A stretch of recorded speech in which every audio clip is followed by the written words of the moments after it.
మందుబాబులకు తెప్పలు తప్పడం లేదు. ఇది వారికి షాకింగ్ న్యూస్ అని చెప్పొచ్చు. త్వరలోనే మళ్ళీ మద్యం ధరలు పెంచేందుకు తెలంగాణ ప్రభుత్వం సిద్ధమైంది. ఇప్పటికే బీర్ల ధరలను 15% పెంచిన విషయం తెలిసిందే. ఈ క్రమంలోనే రాష్ట్ర ప్రభుత్వం ఇప్పుడు లిక్కర్ ధరలు పెంచాలన్న ఆలోచనలో ఉన్నట్టు తెలుస్తుంది. ఒక్క చీప్ లిక్కర్ తప్పిస్తే రూ. 500 కంటే ఎక్కువ ఉన్న మందు బాటిల్పై కనీసం 10% పెంచాలన్నది ప్రభుత్వం ఆలోచన. దీన్ని బట్టి ప్రతి లిక్కర్ బాటిల్పై కనీసం రూ. 50 పెరిగే అవకాశం ఉంది. ఎక్సైజ్ అధికారులతో ఇతర ముఖ్య అధికారులతో సమీక్షించిన అనంతరం ధరల పెంపుపై ప్రభుత్వం తుది నిర్ణయం తీసుకోనున్నట్లు సమాచారం. త్వరలోనే మద్యం ధరలను పెంచి ఆ వివరాలను ప్రభుత్వానికి నివేదించనున్నట్టు తెలుస్తుంది. మద్యం ధరలు పెంచడం ద్వారా ఏడాదికి తక్కువ అనుకున్న 2,000 కోట్ల అదనపు ఆదాయం రాష్ట్ర ప్రభుత్వానికి ఉంటుందని అధికారులు అంచనా వేస్తున్నట్టు తెలుస్తుంది.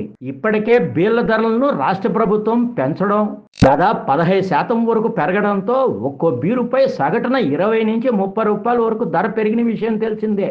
ఈ పెరిగిన ధరలకే మందుబాబులు తలలు బాదుకుంటున్నారు. తాజాగా లిక్కర్ బాటిల్పై కూడా మద్యం ధరలు సైతం పెరుగుతాయని వార్తలు వస్తుండడంతో మందుబాబులకు తిప్పలు తప్పడం లేదు.